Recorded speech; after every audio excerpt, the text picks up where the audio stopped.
Olá, estimados espectadores, ouvintes e inscritos, aqui é o Vassili Zverev, como sempre falamos do que é importante. Hoje estamos em contato com Leon Van Stein, cientista político, ativista social, diretamente dos Estados Unidos da América. Leon, eu lhe dou as boas-vindas. Boa tarde, é um prazer conversar com você. Para mim também é sempre um prazer. Trocamos elogios, podemos começar. Eu sugiro começarmos com um tema não tão comum. Existe um analista geopolítico, especialista em teoria dos jogos, professor Jiang Shueqin, que é chamado de Nostradamus chinês. Ontem ele deu uma grande entrevista que agora está se espalhando no YouTube, já tem quase 2,5 milhões de visualizações em um dia e fez algumas previsões. Para nossos espectadores vou explicar em poucas palavras. Esse é o mesmo homem que, em 2024, previu que Trump venceria as eleições presidenciais e, na mesma época, fez a previsão de que os Estados Unidos começariam uma guerra contra o Irã. Aliás, a terceira previsão dele naquela época foi que os Estados Unidos perderiam essa guerra. Mas vamos voltar a isso daqui a pouco, ainda vamos falar sobre isso. Bem, basicamente, em poucas palavras, a metodologia dele consiste em se distanciar completamente de adivinhações. A análise dele é baseada em 3 pilares. O primeiro é a teoria dos jogos, ou seja, o cálculo da lógica de vitória e derrota para cada jogador. Ele baseia suas previsões em padrões históricos, estuda os ciclos de ascensão e queda de impérios, especialmente na parte de proteção das rotas comerciais, moeda e assim por diante. Além disso, ele faz uma análise do interesse próprio. Ele está convencido de que os jogadores agem não por simpatia, mas por uma necessidade rígida de sobrevivência ou dominação. Ele é conhecido por seu cinismo. Com uma abordagem amoral à análise, ele não procura quem está certo ou errado. Ele descreve o mundo como um confronto de forças e recursos mecânicos, energia, comida, logística e assim por diante. Bem, em geral, para quem não sabe, aqui está um retrato geral do Nostradamus chinês. Então ele apresentou mais uma leva de suas previsões. Foi isso que ele disse. Agora vamos falar sobre a transformação interna nos Estados Unidos e o terceiro mandato de Trump. Ele disse que Trump permanecerá no poder por um terceiro mandato, apesar da 22ª, se não me engano, emenda da Constituição. 2 cenários estão sendo considerados. O primeiro é uma espécie de brecha jurídica, ou seja, Trump concorre nas eleições de 2028 como vice-presidente junto a um candidato leal. Por exemplo, pode ser o Donnie Jr. ou algum outro que depois renuncia voluntariamente. A segunda opção para Trump permanecer é extraordinária, ou seja, usar o status de guerra para suspender a Constituição e cancelar ou adiar as eleições. Aliás, esse Diane descreve Trump, faz um retrato psicológico dele. Ele diz que Trump é uma pessoa que depende muito de atenção e é alguém que prefere morrer no cargo do que se aposentar. Isso combina com ele? Uma pergunta, como você avalia a probabilidade de Trump tentar um terceiro mandato e, se acreditarmos nessas brechas, por exemplo, será que o sistema americano aceitaria esse esquema de Trump como vice-presidente, sem uma resistência interna da sociedade?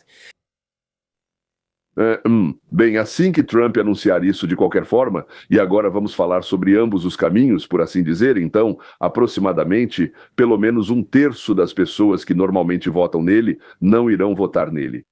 Ou seja, do ponto de vista eleitoral, na minha opinião, Trump não tem nenhuma chance, é zero.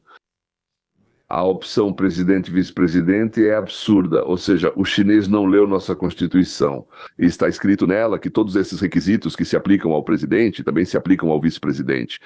Ou seja, no momento em que Trump se coloca como vice-presidente, ele instantaneamente se torna persona non grata. Bom, não sei, digamos assim, 3/4 do país não vão aceitar isso. E por que eu falo isso? Com confiança, porque do meu círculo de conhecidos, que não é grande, umas 1.500 a 2.000 pessoas, metade, incluindo este seu humilde servo, é eleitor. Eu não vou votar nos democratas, mas também não vou votar no Trump como presidente ou vice-presidente. Por quê? É esse o caminho, né? O caminho é suspender a Constituição e o exército vai sair às ruas. Ponto final. Ponto final, ou seja, absolutamente sem opções. O que faz, digamos, Zelensky, sim, pelo menos ele é apoiado pela Constituição da Ucrânia. Isso não é democracia. Está errado em alguns pontos, mas a Constituição da Ucrânia diz que durante a guerra, não lembro a formulação exata, já vi antes, mas agora não recordo. Mas durante a guerra, lá existe, como se chama, nem são brechas, mas uma base direta para a pessoa não sair. E nos Estados Unidos não existe isso. Não havia, não há e assim por diante. Ou seja, desde o momento em que Roosevelt cumpriu 4 mandatos, bem, ele cumpriu 3 mandatos, 3,5, bom, não importa, digamos assim, ele morreu lá. Isso é extremamente proibido aqui para nós. E, infelizmente, isso não foi aplicado aos membros do Congresso, senadores e afins, pois eles mesmos votaram e não queriam se prejudicar. Bem, algo ruim do ponto de vista deles. Fizeram isso para o presidente por medo de que algum se tornasse usurpador, pois na América esse é nosso maior temor. Não é por um inimigo externo ou outra razão. Alguém no poder pode virar usurpador. Ponto final. Por isso é bem possível que tudo isso esteja, como dizem nas cartas. Assim, quando você organiza essas cartas que Xuanzin distribui, dá para ver isso nelas. Mas do que você mencionou, do que eu sei sobre ele, sempre me pareceu que falta uma coisa nele, uma coisa que precisa ser levada em consideração. Ou seja, a influência da personalidade. Ou até, já estou terminando essa resposta, veja, a física é quando você pega uma pedra, joga ela em algum lugar e ela voa. E calculando todos os dados físicos, pode-se dizer que ela, naquele momento, estará naquele lugar. A atração da Terra é assim. Ela vai cair em algum lugar e coisas do tipo. Mas quando você coloca uma pessoa em órbita, ela tem uma coisa chamada escolha. Ele pode escolher virar à esquerda ou à direita. Por isso, digamos assim, ele não estudou uma ciência que se chama nova ciência, que justamente começou a entender o que realmente acontece com as pessoas quando entra em cena essa coisa chamada livre-arbítrio. Por isso não, eu não acho que seja assim, e tenho certeza de que isso vai fracassar. Ok, vamos a mais uma previsão que diz respeito à guerra no Irã. Adcian insiste que o ataque ao Irã era inevitável para salvar o petrodólar. E os objetivos de Trump, ele fala sobre isso por muito tempo, mas pelo que entendi, os principais objetivos eram cortar o acesso da China ao petróleo, criar uma crise energética na União Europeia e na Ásia e forçá-los a comprar recursos americanos. E, claro, controlar o Estreito de Hormuz.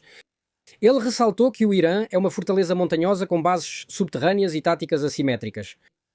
E Yadzyan prevê que, se a guerra se prolongar, se ela se transformar em uma guerra de desgaste prolongada, isso pode levar ao colapso do império. É assim que ele chama os Estados Unidos e isso pode acontecer em cerca de 10 anos.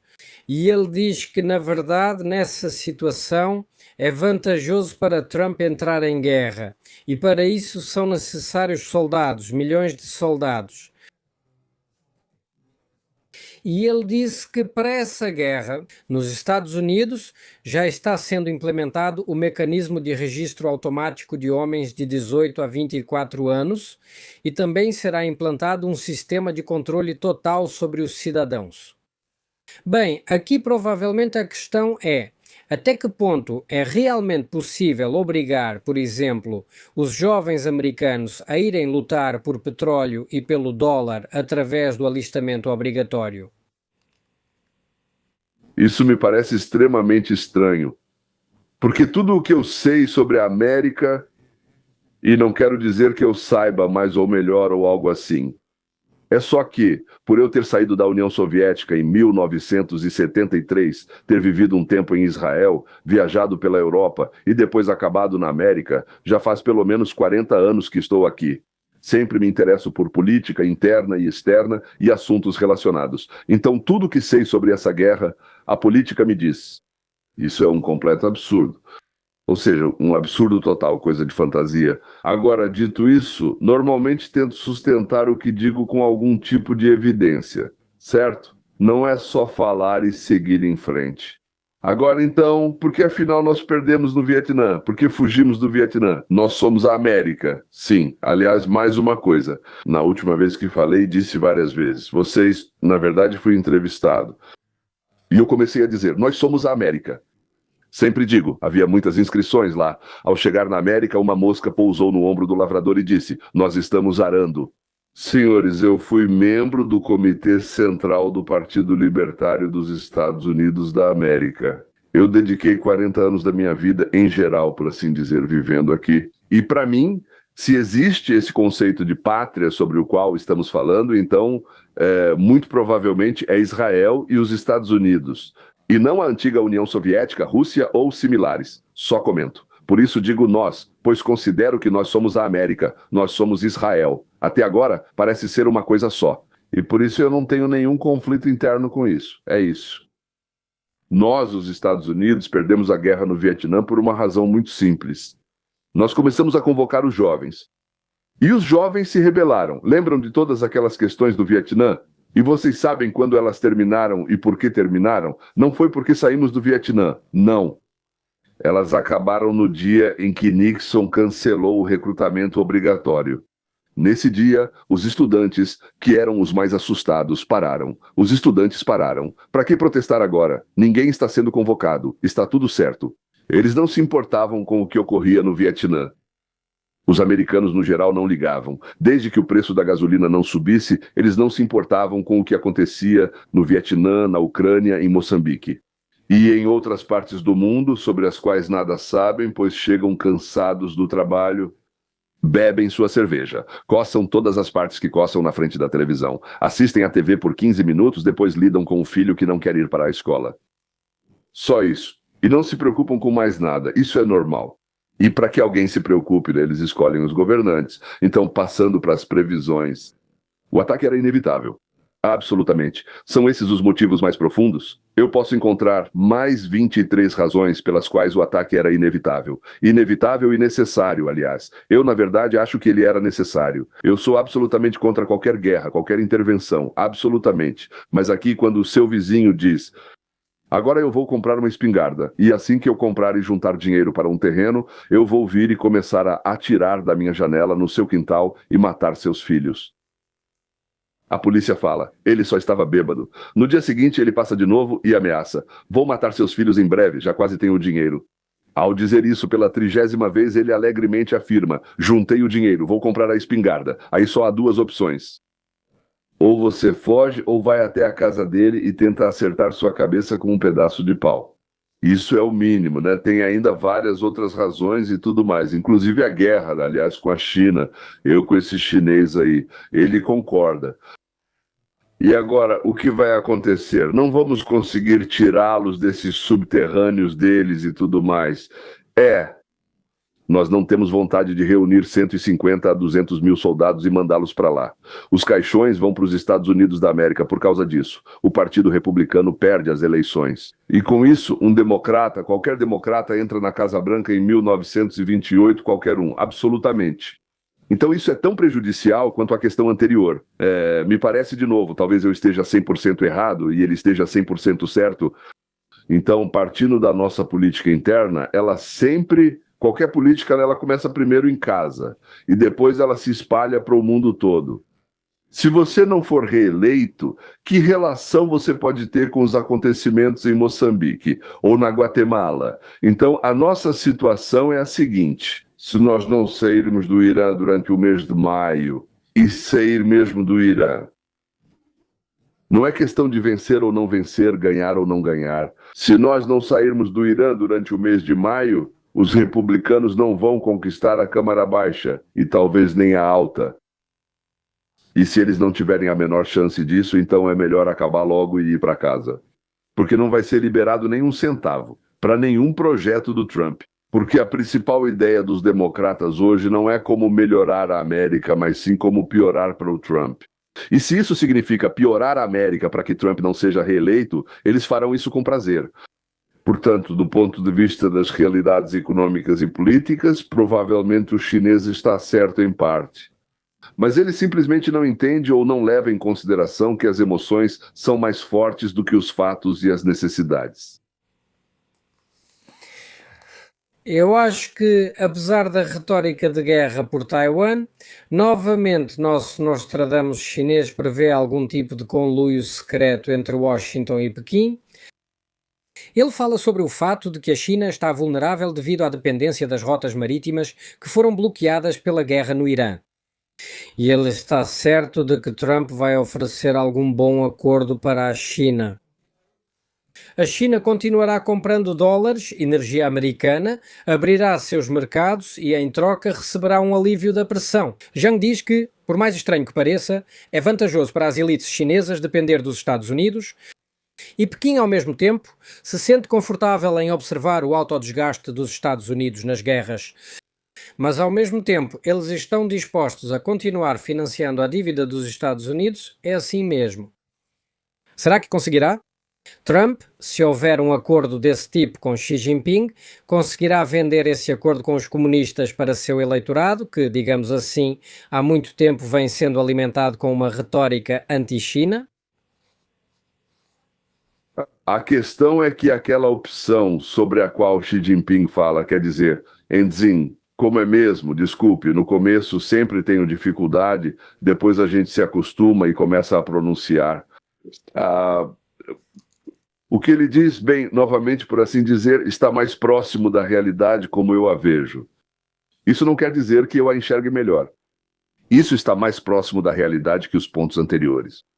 E devo dizer que, muito provavelmente, Trump sugeriu, deixe-me mudar um pouco a questão e a situação. A questão é que um dos motivos para atacar o Irã era justamente a China. Está absolutamente certo. E o motivo era o seguinte. Aconteceu que nos últimos 30 anos os Estados Unidos entregaram à China todas as produções menos importantes. Eu não estou me iludindo. Por que menos importantes? Porque apesar de termos transferido toda a produção industrial, então o mundo inteiro paga, o mundo todo paga por serviços de alguém, por alguns produtos e outras coisas. Existe um certo número que, em geral, durante um ano no mundo, é pago, ou seja, uma certa quantia de dinheiro troca de mãos. Pois bem, já há cerca de 15 anos consecutivos a América, que possui 4% da população mundial, recebe do mundo de 24% a 26% de todo o dinheiro. Ou seja, em outras palavras, nós, claro, transferimos e deixamos escapar de nossas mãos muitos setores industriais e transformamos a China na chamada oficina do mundo. Mas, ao mesmo tempo, 1,6, 1,5, 1,7 bilhão de chineses recebem 18% da receita mundial, enquanto 4% dos americanos, 350 milhões, recebem 24 a 26%. Não sei sobre este ano, mas nos últimos 20 anos sempre foi 24 a 26, sempre igual, um quarto, né? Ou seja, em outras palavras, nós entregamos algumas coisas, outras não entregamos. Enquanto jogávamos esses jogos, fomos longe demais. Porque de repente ficou claro que todos os antibióticos são produzidos fora dos Estados Unidos da América e 80 a 90%, não me lembro agora o número exato, são produzidos na China. Em outras palavras, se agora pegarmos a China e a sufocarmos, tipo há 45 anos atrás, né? Sim, a China diz, então tá, e a gente não manda mais. Bem, aí as pessoas começam a morrer aqui sem antibióticos, né? O mesmo que ocorre com antibióticos ocorre com outras coisas. Por exemplo, metais de terras raras. O que são eles? Toda a eletrônica, além de vários tipos de ímãs, várias tecnologias. Itens essenciais para a tecnologia militar funcionar. Por isso mantemos um pequeno estoque. Vai durar só por 3 meses e a China diz, bom, e depois de 3 meses a gente não consegue realizar nenhuma ação militar. Por quê? Porque a gente já gastou tudo o que podia gastar e não temos nada novo. E por isso eles, porque são tão ingênuos, os presidentes americanos ficavam quietos e deixavam a China tomar cada vez mais e mais, esperando que talvez alguma coisa acontecesse. Algo pode ter acontecido, por mais estranho que pareça. Apareceu uma pessoa de um tipo completamente diferente, ou seja, aí está uma figura que influenciou alguma coisa. Ele não é apenas decidido. Uns dizem desesperado, outros decidido. Para alguns é positivo, para outros negativo. O ponto é que ele é diferente. Ele toma decisões sobre coisas nas quais está disposto a arriscar. Então, por assim dizer, ele começou a falar, ainda quando era o 45º presidente, agora ele é o 47º, começou a falar com aquele homenzinho gordinho da Coreia do Norte sobre, tipo, você tem mísseis, então o seu míssil, meus mísseis são maiores, mais precisos, é isso aí. E dane-se, destrua metade de Seul. Só que a gente vai te matar. Então ele pensou, por que destruir metade de Seul se ele vai me matar? Não quero isso. Ele parou com a besteira, mas continuou suas pesquisas. Só deixou de atirar em direção ao Japão e outros lugares. Mas o povo dizia, vocês estão loucos? Ele vai provocar a terceira, a quarta, a 16ª Guerra Mundial. O que ele está fazendo? E ambos os lados estão certos. Ele conseguiu. Ele entende de psicologia, mas pode ter errado. Esse idiota. Pequeno gordinho. Poderia ter começado a lançar mísseis em direção a Seul. Ele teria sido morto.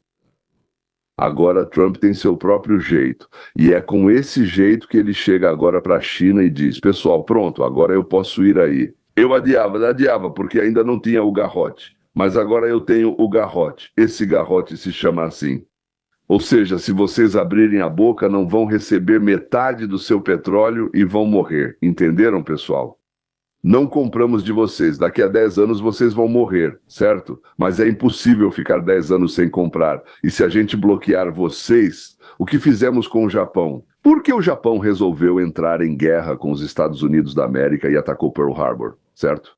Porque Roosevelt foi lá e cortou o petróleo deles. O Japão entendeu. Em 6 meses vamos sufocar. Então, nesses 6 meses, precisamos atacar os Estados Unidos de tal forma que eles mudem toda essa situação. Ou seja, deslocar a frota militar para outro lugar. O quê? Eles são loucos de atacar os Estados Unidos. Eles estavam numa situação sem saída. E agora estamos fazendo exatamente a mesma coisa. Mas nós não estamos realmente fazendo isso. Estamos apenas ameaçando. São duas coisas diferentes. Um martelo levantado é muito mais ameaçador do que um martelo que já foi baixado. É isso que Trump está fazendo. Eu não sei se daqui a 10 anos vamos perder ou jogar um pouco. Eu não sei. Os Estados Unidos estavam a caminho da autodestruição. Agora estamos desacelerando. Veja o que está acontecendo no Congresso, Senado e especialmente na Suprema Corte. Nosso sistema de poder é muito estranho.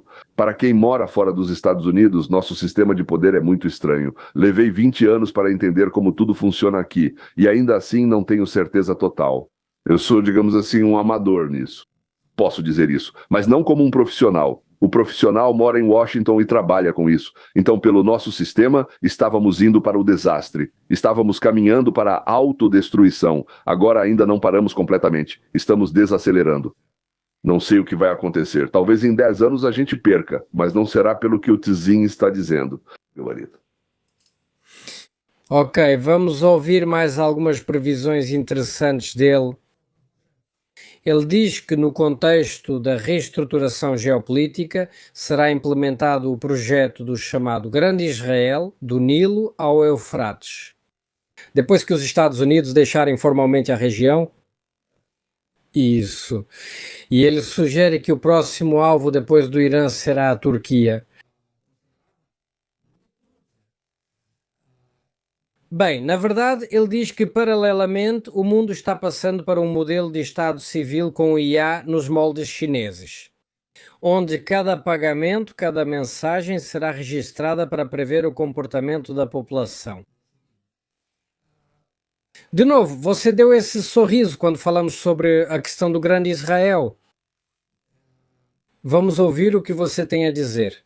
Diga, até que ponto esse projeto do Grande Israel é realmente viável nas condições atuais, especialmente depois que os Estados Unidos deixarem formalmente a região? Vamos conversar sobre o que é o Grande Israel. Se o Grande Israel for o Estado de Israel dentro dos limites que a Liga das Nações traçou para a Grã-Bretanha e disse, organizem o Estado de Israel dentro desses, digamos, limites. Isso é, digamos assim, uma pequena parte do Líbano, uma pequena parte da Síria, Israel, né? Ou seja, Judéia, Samaria, por assim dizer, mais um pouco. Tudo aquilo que antigamente era chamado de 2 estados. Um se chamava, então, Israel, o outro se chamava Judéia. Esses 2 estados ocupavam uma certa quantidade de territórios. Eles eram muito maiores do que o atual Israel. Talvez uns 20 a 30% maiores, talvez até mais. Se é isso que está sendo considerado, então, bem, todos os judeus religiosos sonham com isso. Acho que os não religiosos não ligam muito para isso. E não vão querer fazer nada para isso e não farão. Não conheço uma única pessoa em Israel, absolutamente nenhuma pessoa em Israel, que queira expandir Israel para além do que já é. Bem, é aquilo que a Liga das Nações concedeu. O que os judeus consideram é aquele lugar que Deus deu, por assim dizer, aos judeus em seu tempo, dizendo que vocês são o povo escolhido, e eu escolhi vocês, e vocês vão viver aqui. Esta é a sua terra. Na verdade, nunca afirmei que ele está pegando algo deles, então não importa se os judeus vivem lá ou não. Ou seja, é como se fosse a posse deles, temporariamente ocupada por outra pessoa. Agora, os israelenses, traduzindo para o russo, israelenses são judeus. Ou seja, eles não são chamados de outra forma, né? Você pode chamá-los de judeus, israelenses, judeanos. São diferentes variações do mesmo nome. Lá eles são chamados de judeus, sim, digamos assim, e também de Gud, como dizem, digamos, os antissemitas. Então, Egud simplesmente significa um povo unido, só isso. 12 tribos, nós separadamente, 12 clãs, 12 tribos. E quando nos reunimos, somos Egudi, somos um só. É só isso que isso significa. Ivri, ou seja, judeus, sim, e assim por diante, significa outra coisa. Significa aqueles que atravessaram o rio. Então, Abraão com seu pai, aliás, não foi ele quem começou, foi então em direção à terra, que depois se tornou nossa, dada por Deus. É isso. Ao atravessarem o rio Eufrates, parte deles ficou para trás. Bem, exatamente como aconteceu com Moisés. Moisés saiu do Egito e apenas 1/5 partiu com ele. Está escrito claramente, Kamishia. Kamishia significa 1/5, ou seja, 20% dos judeus partiram com Moisés, 80% ficaram, se misturaram e não existem mais.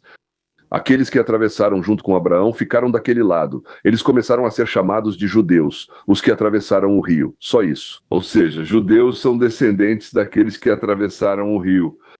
Então, senhores, por 2000 anos seguidos eu pertenço a esse, digamos, povo considerado erva daninha, terrível, que está lá e assim por diante. Ou seja, por 2000 anos seguidos nós vivemos em países onde éramos minoria. Nós não queremos mais isso, porque a experiência foi incrivelmente negativa, incrivelmente. E nós temos um orgulho enorme de termos conseguido, depois de 2000 anos, nos reunir novamente na região do Monte Sião.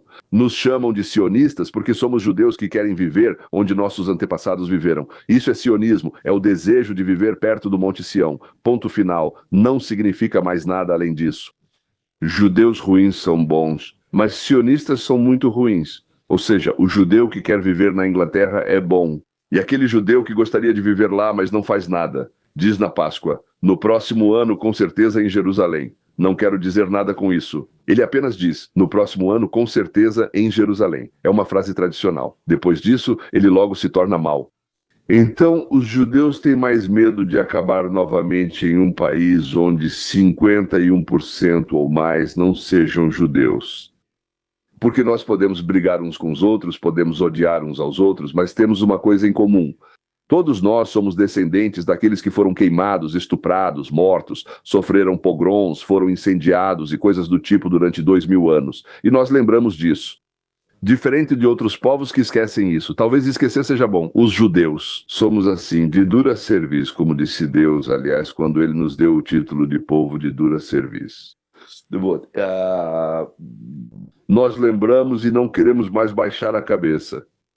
Por isso, antes disso, eu ri. Isso é tão completamente oposto ao desejo do povo. Não há nenhum líder em Israel que tenha tanta popularidade a ponto de destruir todas as ideias do povo. Sharon chegou perto disso. Eu me lembro, quando eu estava no exército naquela época com Sharon, eu me lembro que se Sharon saísse na rua e dissesse para cada pessoa que passasse, venha comigo, ninguém perguntaria para onde. Eles simplesmente o seguiriam. Mas isso não existe. Além disso, os malucos no governo israelense que gostariam de criar uma Sibéria ou algum tipo de califado, né, uma conspiração judaica, isso soa absolutamente... Eu acho que esse tal de Zin ouviu demais a CNN.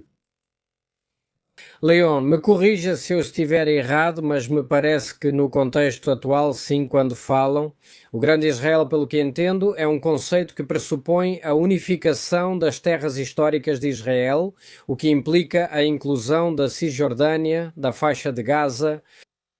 E, ao que me parece, essa ideia fazia parte da retórica eleitoral, por exemplo, de Netanyahu, que de uma forma ou de outra prometia a anexação. Bom, me corrija se eu estiver errado. Veja, aconteceu exatamente o que eu temia no início da resposta a essa pergunta, ou seja, eu disse que seria necessário definir o que é o Grande Israel. E imediatamente disse, se isso significa devolver, ou seja, voltar ao que a Liga das Nações, por assim dizer, destinou a Israel, então isso não é o Grande Israel, é apenas um retorno ao que foi decidido originalmente, por assim dizer. O que você descreveu é exatamente o que a Liga das Nações declarou. A Grã-Bretanha recebeu o mandato em 1930 ou 1933, aliás, antes de todas essas guerras para organizar um Estado judeu dentro desses limites. Naquela época não existiam Jordânia, Transjordânia ou outras coisas mencionadas. Pouquíssimos nômades viviam em Jerusalém, quase metade da população era formada por judeus. Ou seja, era uma situação diferente. Os ingleses fizeram de tudo para que, Deus me livre, os judeus não tivessem seu próprio Estado. Eles talvez não exterminassem os judeus de modo tão brutal quanto os alemães, mas tentaram muito depois que os alemães falharam em acabar com todos. Aqueles que tentavam fugir da Europa e chegar ao território da Palestina, como eles chamavam. Ou seja, nunca existiu tal Estado em toda a história. Havia o povo filisteu, mas nunca existiu um estado chamado Palestina, e aquela terra também não era deles.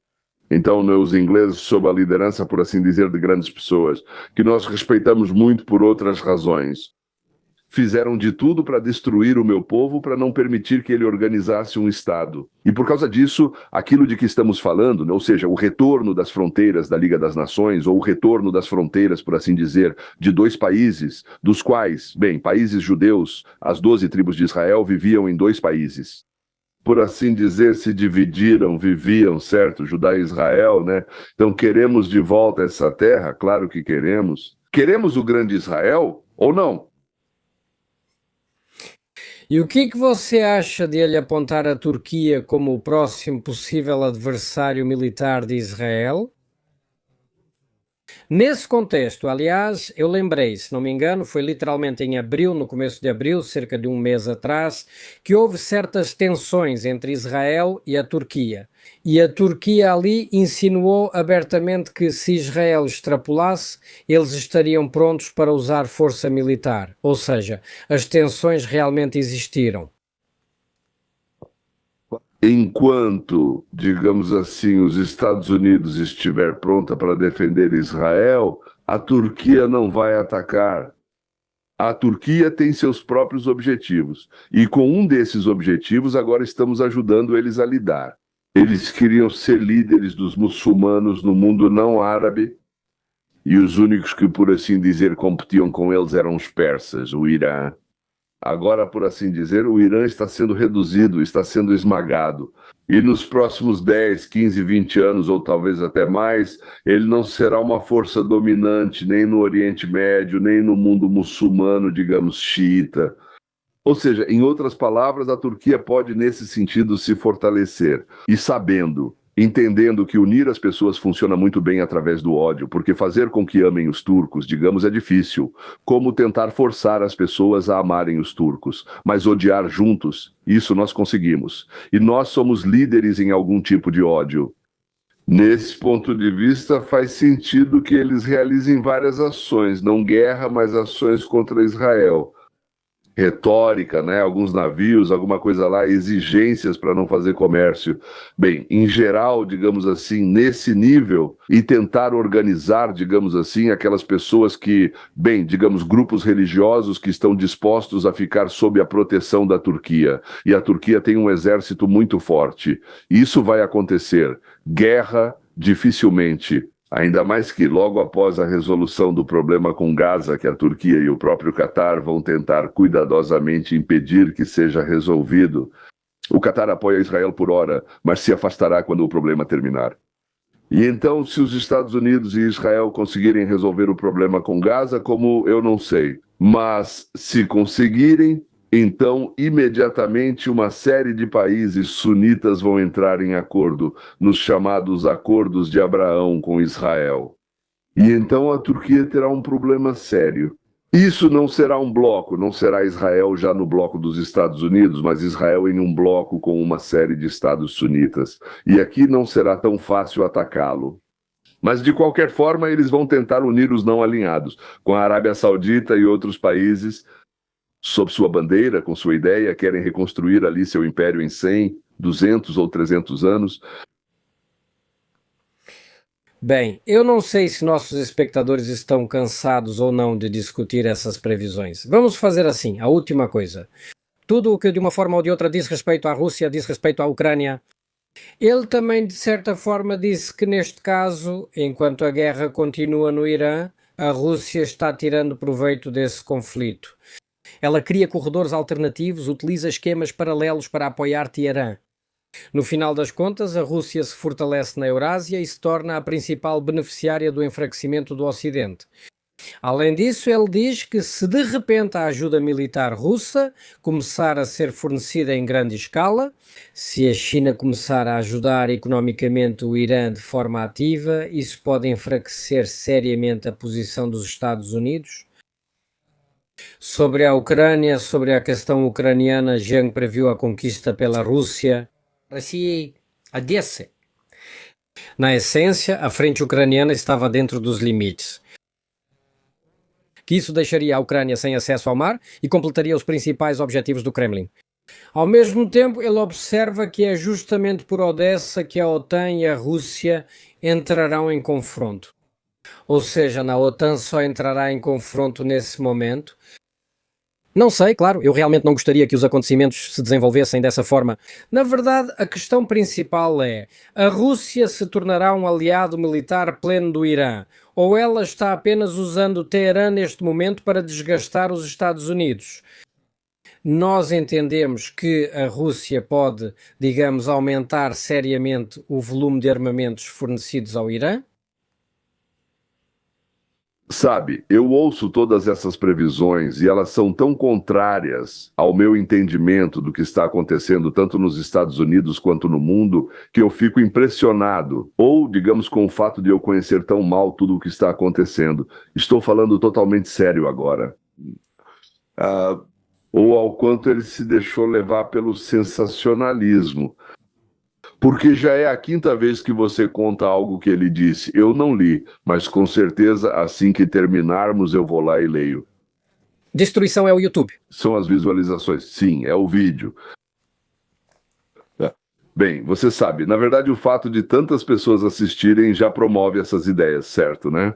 Elas são plantadas na cabeça de alguém, ou seja, ao fazer uma previsão, você direciona a pessoa para isso. Mas me parece que as tendências mundiais não são essas. A Rússia, por enquanto, não consegue lidar com a Ucrânia. De forma alguma estou subestimando a força da Ucrânia. Ela se sustenta mais pelo espírito das pessoas, por assim dizer, do que por qualquer outra coisa. Mas a Rússia, mesmo tendo 10 vezes mais território, 5 vezes mais população e provavelmente uma ordem de magnitude maior em produção militar e dinheiro, ela não consegue lidar com algo que deveria ter resolvido rapidamente. E se a Rússia pudesse produzir muito mais armamentos, ela já teria começado a produzir muito mais armamentos. Não entendo como ela conseguirá ainda mais armamentos para enfrentar os americanos. Sim, enviar alguma coisa específica, ajudar, fazer mais alguma coisa, claro, ajuda, claro que vai ajudar. E claro, talvez nem tanto do ponto de vista de enfraquecer os Estados Unidos, mas sim de se firmar ali com o Irã, de não deixar o Irã, como se diz, morrer. Porque a Rússia foi expulsa da Síria, a Rússia foi expulsa de muitos pontos do Oriente Médio, muitos países cortaram relações com ela. Eles a consideram, por causa do Irã, seu inimigo. O Irã, para eles, neste momento, é a última fortaleza onde ainda conseguem se manter. Naturalmente, eles vão tentar, e essa é uma parte muito importante do mundo. Bem, agora provavelmente é uma das mais importantes para a Rússia. E em breve as rotas marítimas do norte serão igualmente importantes. Eles estão se preparando para isso. Mas o Irã agora é incrivelmente importante. E não é para destruir a América. É para não deixar o Irã sair da influência da Rússia. Não deixar o Irã morrer. Aquele Irã, aquele regime, essa é uma das principais tarefas da Rússia atualmente. Eles podem até reduzir o fornecimento de itens para a frente de batalha na Ucrânia, porque estarão ocupados com os suprimentos para a linha de frente. Bem, não a ponto de enfraquecer os Estados Unidos. Eu não vejo... Os Estados Unidos, na minha opinião, é o único país no mundo que fica entre dois oceanos. Ou seja, nós não temos vulnerabilidade em profundidade. Atacando desse lado, nós temos ali. Atacando desse outro lado, nós temos aqui. Atravessar os Estados Unidos de ponta a ponta, eu não sei como isso pode ser feito. Atirar em todas as cidades dos Estados Unidos, eu não sei como hoje é possível colocar os Estados Unidos de joelhos. Apesar de termos, quantas mesmo, estamos planejando reduzir nossas bases. Mas nós temos, se não me engano, 800 pelo mundo. E o próximo país, a Rússia, tem 5. E o próximo, a China tem 3. Fora dos seus próprios países, bases militares sérias. E nós temos 800. Nós rastreamos cada junco que sai de Hong Kong, do porto. Talvez depois a gente perca ele no oceano. Mas sabemos exatamente quantos saíram e quantos chegaram. Podemos atacar qualquer lugar do planeta a qualquer momento, com qualquer força.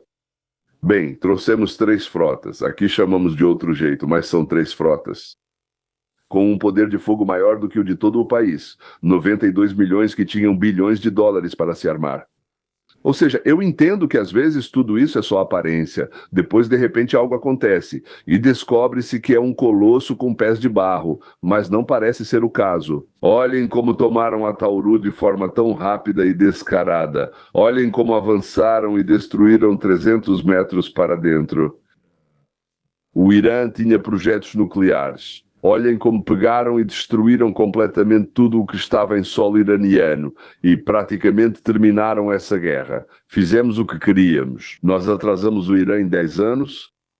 Se quisermos muito agora, podemos fazer com que o Irã não consiga ganhar dinheiro nos próximos 10 anos. É só destruir tudo o que está relacionado ao petróleo ou à indústria de energia.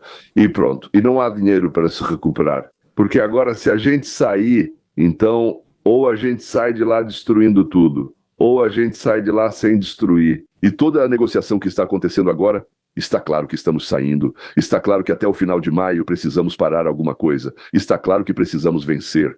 O Partido Republicano precisa ganhar as eleições. E isso, para nós, é 100% mais importante do que qualquer outra coisa que esteja acontecendo. E na Ucrânia, e na Guatemala, e no Irã, e em Zambanduca também, e na China. Por isso, por mais um mês, vamos deixar tudo isso de lado. Mas nós vamos deixar isso de lado. Ou nós deixamos os iranianos ganharem dinheiro e se recuperarem, ou nós vamos acabar com tudo isso. E eles não vão conseguir se recuperar. E ninguém vai dar tanto dinheiro para eles. Então, na verdade, esse é todo o ponto no momento, né? Toda a política se baseia nisso. Vocês querem que a gente destrua tudo para vocês. Como vocês ganham dinheiro? Ou não querem? Se não, então nos deem o urânio. Nos deem 10 anos. Não queremos mais nada, só isso. Depois não importa se o burro ou o imperador morrer, ou se algo mais acontecer. Leiam Rádia para o Meio. Estou recomendando essa leitura.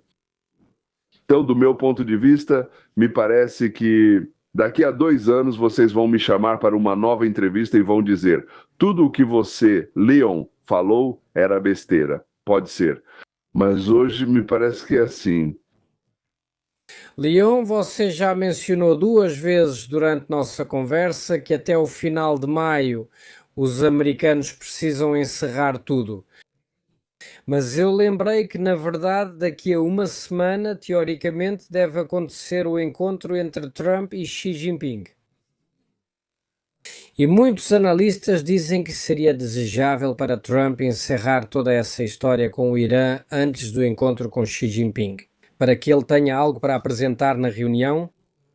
Como Trump gosta de dizer, para ter cartas na manga. Ou seja, se isso não acontecer antes do encontro com Xi Jinping, com que argumentos Trump vai para essa reunião?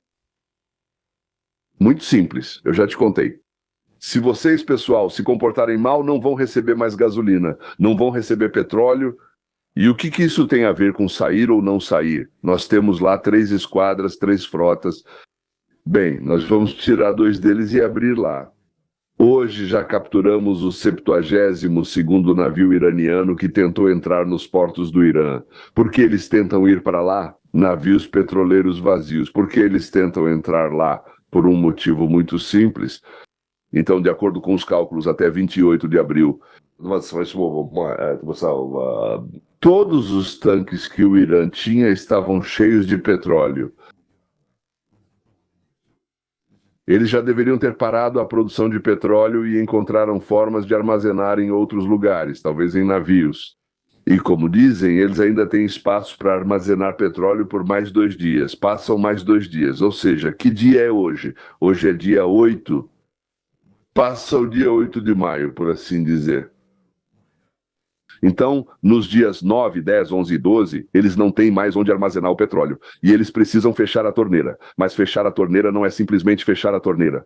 Isso significa paralisar 2/3 da produção deles. Por que 2/3? Porque o terceiro vai funcionar para eles mesmos. Eles também precisam de petróleo para si próprios.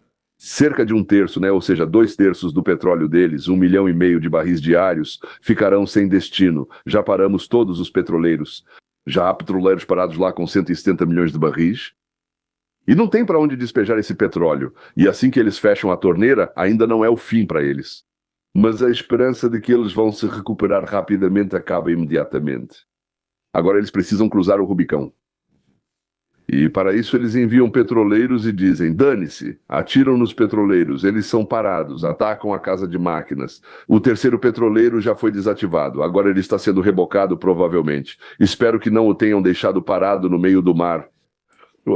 E por isso o Irã está desesperado. Agora temos motivos para visitar Xi Jinping, depois de adiar 2 vezes. Antes não havia razão, mas agora há. É simples, pessoal. Se vocês tentarem se mexer, vão acabar se expondo. Nós não queremos fazer isso. Nós realmente não queremos fazer isso. Mas vocês vão ficar sem petróleo. Bem, daqueles 20, 30, 40% do petróleo que vai para vocês, nós vamos parar. O venezuelano, nós já paramos. Agora paramos esse aqui. Já está claro que não vamos deixar passar nenhum navio para lá, nem para cá, navios petroleiros. Ou comprem de nós, ou estabeleçam relações com nossos amigos próximos. Com quem? Com os sauditas e com os sunitas. Vão em frente. Isso significa a completa transição da China do petróleo iraniano para o petróleo dos sunitas. É exatamente isso que queremos alcançar. Ponto final. Então, vamos encerrar de vez essa questão com o camarada Jiang Jing. Embora ele mesmo ressalte que previsões são apenas probabilidades que podem ser ajustadas em tempo real, ou seja, ele entende tudo isso perfeitamente.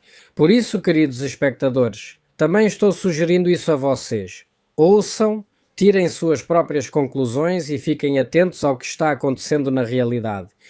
Aliás, agora você lembrou dos sauditas? Bom, com certeza vocês também viram esse material, essas notícias. Recentemente, a Arábia Saudita fechou o espaço aéreo e as bases aéreas para os Estados Unidos. Por causa disso, Trump encerrou aquela Operação Projeto Liberdade, que durou só quanto tempo? 1 dia e meio ou algo assim, né? Riyadh ficou furioso com a falta de consultas, dizendo que Trump simplesmente colocou os aliados diante de um fato consumado. E depois disso, os sauditas disseram: agora apoiamos os esforços diplomáticos do Paquistão e do Catar para a reconciliação com o Irã. E na verdade, isso é basicamente uma mudança de retórica para as monarquias do Golfo, que antes viam o Irã como a principal ameaça. Agora eles estão prontos para negociações. Você não acha que Trump, bem, para dizer o mínimo, nem sempre se comporta bem e corretamente em relação aos aliados?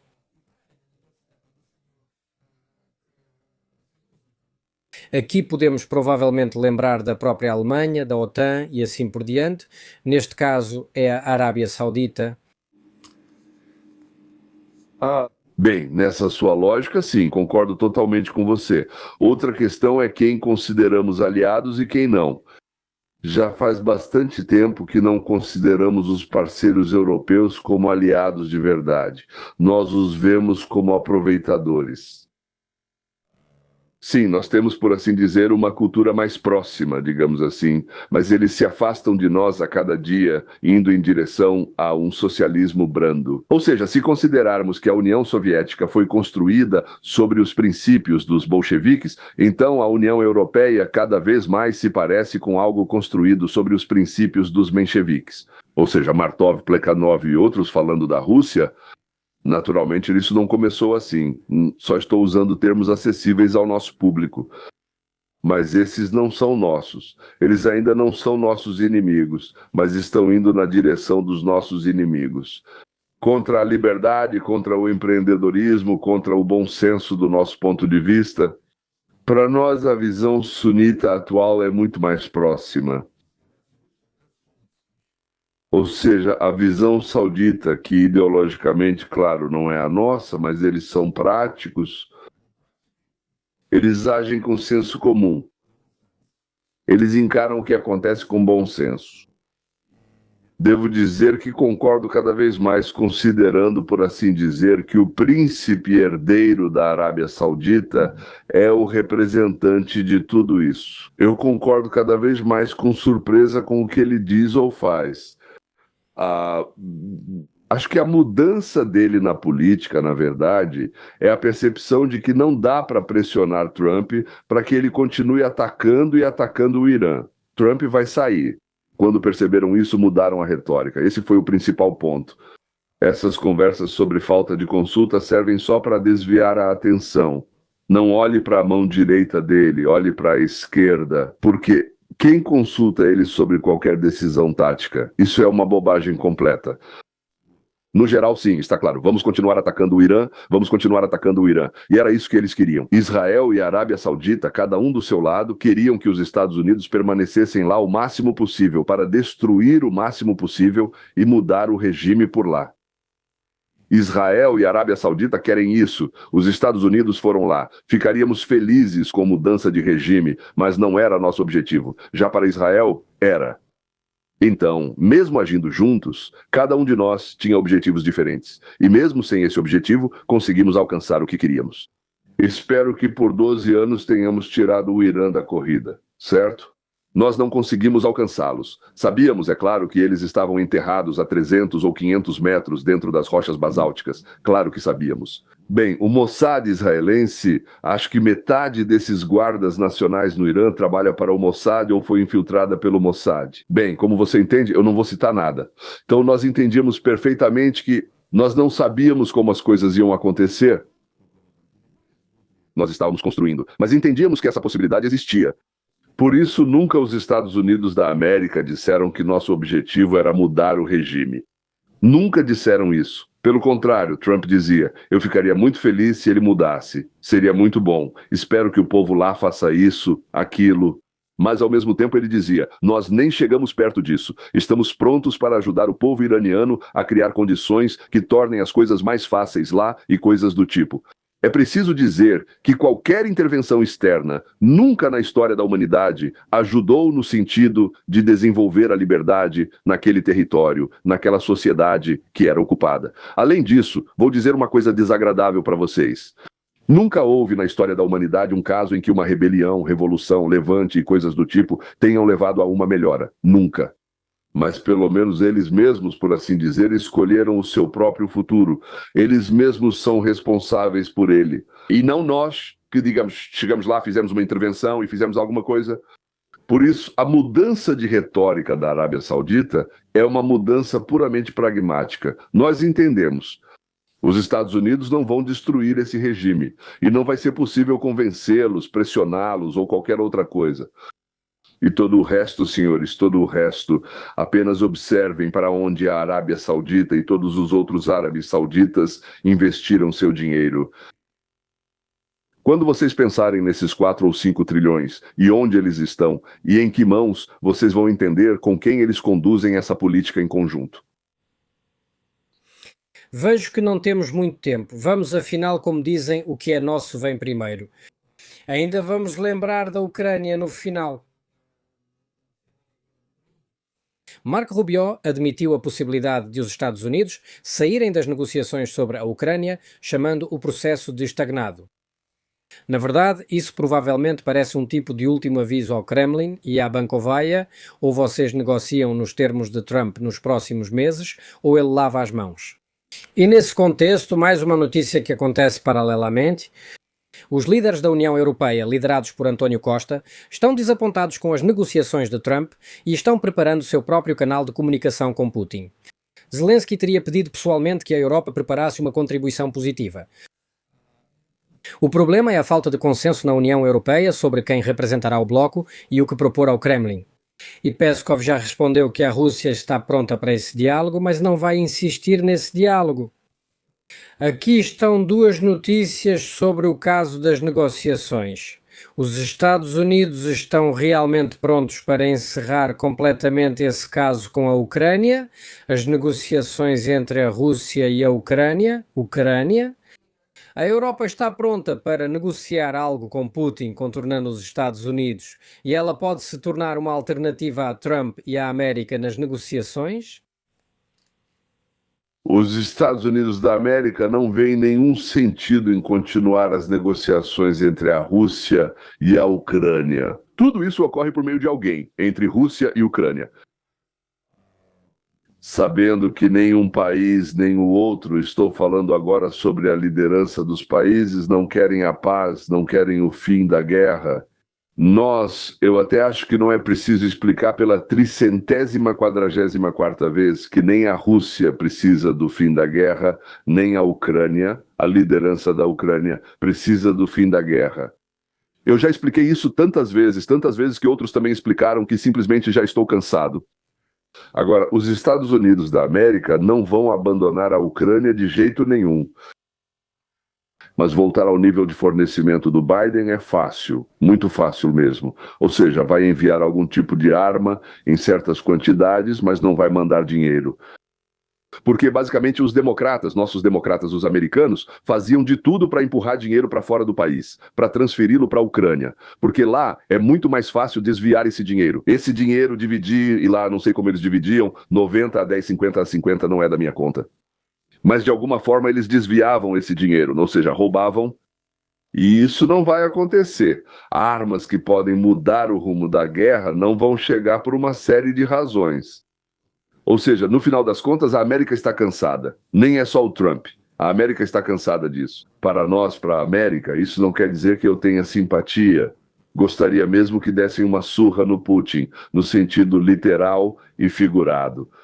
Mas os americanos estão cansados, de saco cheio, bombardeados, e pela propaganda russa, são bombardeados com histórias de roubos na Ucrânia. Né?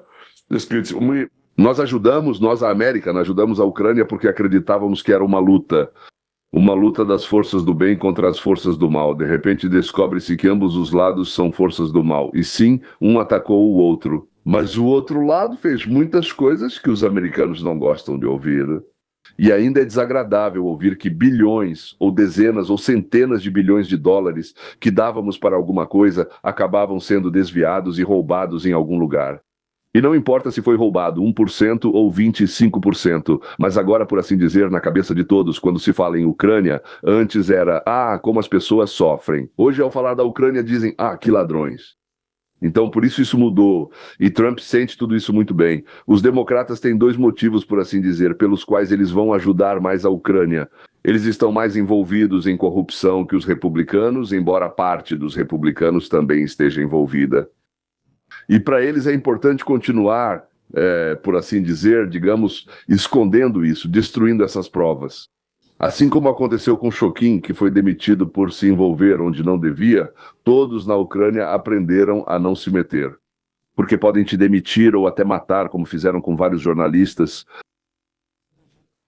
Então, isso é sobre os Estados Unidos. Vamos sair? Sim. Vamos reduzir? Sim. Mas não vamos sair completamente.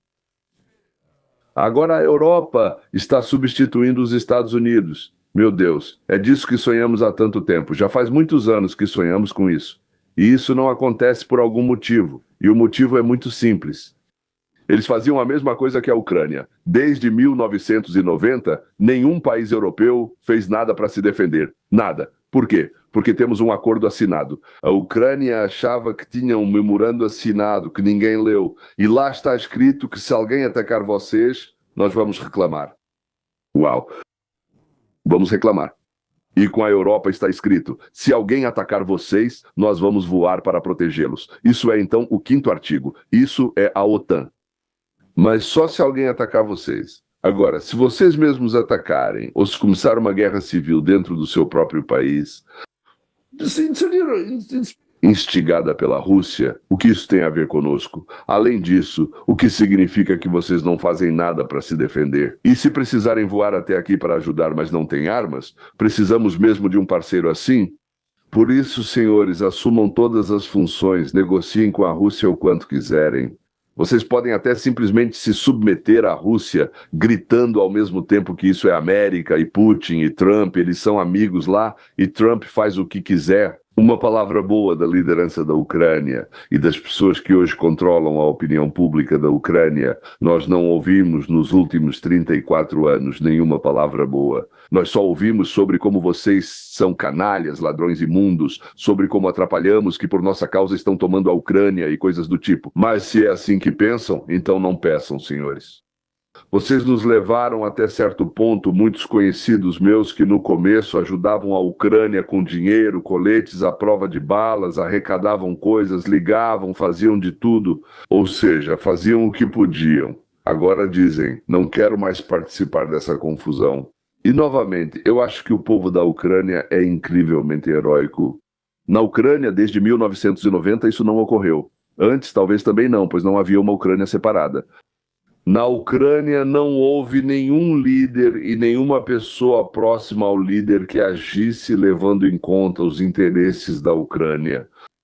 Todos eles, 100%, sem nem esconder, agiam exclusivamente em interesse próprio. Eles agiam em benefício do seu próprio clã. Então, por que nós, americanos, devemos nos preocupar mais com a Ucrânia do que os próprios líderes ucranianos? Nós não entendemos isso. E em algum momento esse entendimento chegou, se estabeleceu no Estado, entre a população, e o fazendeiro sentado em Nebraska não quer mais dar uma parte do seu dinheiro que ele ganha com tanto esforço. Para que a Ucrânia, bem, em parte erguesse algumas barreiras contra seus irmãos eslavos, com quem viveram juntos por tantos anos. E agora decidiram, do ponto de vista do fazendeiro, lutar e brigar. É isso. E uma parte eles desviaram. Bem, ele não quer mais isso. Por isso Trump vai agir de acordo com esse desejo do povo. Depois de tais... Depois das suas transmissões, digamos assim, sempre surge a pergunta: talvez da próxima vez devêssemos preparar um grande discurso de agradecimento, uma grande carta de agradecimento, para que você possa entregar ao Trump ou à administração dele? Ninguém vai acreditar mais. Já era. Passou. Acabou. Agora vai levar anos para isso. Vocês sabem, uma parte dos ucranianos acha que Trump se comportou muito mal nos eventos da Casa Branca. Outra parte das pessoas acha que quem se comportou mal, ficando bêbado ou talvez fumando para ganhar coragem, foi Zelensky. E eu não sei. Eu não avalio dessa forma. O que eu penso é o seguinte: eu vou até o vizinho para que ele me ajude. E ele já me ajudou várias vezes. Menos do que eu gostaria, mas ajudou. Chego até ele e digo: preciso da sua ajuda de novo. E nesse momento ele começa a me repreender porque, digamos, eu não vim vestido do jeito certo. Não importa. Tipo, se eu estivesse no seu lugar e eu penso comigo mesmo: que canalha. Mas eu penso, bom, eu preciso tanto dele, né? Mostrar orgulho. Eu ouço tudo isso e digo, sabe, desculpa, da próxima vez eu vou fazer diferente, mas eu preciso muito da sua ajuda. Meus filhos estão morrendo, sofrendo e tudo mais. E aí, quando em vez disso é contado o que Zelensky contou e como ele se comportou, isso é para o mundo todo uma continuação da linha que a Ucrânia segue em relação aos Estados Unidos e a Israel. Também. Isso é a votação da Ucrânia na Organização das Nações Unidas contra Israel. Ou seja, exatamente a mesma quantidade que os principais países árabes muçulmanos. Como isso é possível? Pois é. E depois vai até Israel e diz: você só nos deu remédios, agora queremos também defesa antiaérea. Mas não só isso, quer dizer, você fez um hospital em Lviv e lá atendeu 6.000 pacientes na primeira semana e você mandou medicamentos para gente que eram suficientes para um mês. Sim, isso é tudo. Mas você, seu canalha, não nos deu o que você tem. Isso é chocante. Simplesmente choca, porque é isso, você quer conseguir algo agora mesmo e nem pensa no amanhã. Bem, então você é um idiota. Veja como Putin age de forma inteligente nesse contexto. E Lavrov, e Peskov, e todos os outros, que eu não suporto, ou seja, não aguento nem chegar perto. Assassinos sanguinários, canalhas, desgraçados, um horror. Mas veja como eles parecem nobres. Eles atacaram vocês, eles estão bombardeando vocês, destruíram metade do país, e ainda assim parecem nobres. Ok. Leo Leon Weinstein, cientista político e ativista social, esteve com a gente. Leon, muito obrigado por ter participado desta transmissão. Agradeço aos nossos espectadores e convido todos para a comunidade do canal Politec. Agora, assinantes podem publicar postagens próprias. Compartilhem suas opiniões sobre o tema de hoje. Sua opinião é importante para nós. Curtam, comentem e cuidem de si e de seus entes queridos. Quando forem comentar, por favor, podem escrever que eu sou careca, que eu sou velho, que eu sou bobo e coisas do tipo. Eu tiro um enorme prazer disso. E também que eu tenho dentes de porcelana. Ok, queridos teleseguidores, sim, vocês podem escrever não só elogios. Se acharem que querem meter o pau no apresentador ou no convidado, por favor, fiquem à vontade nos comentários. Cuidem-se, cuidem dos seus entes queridos. Até a próxima.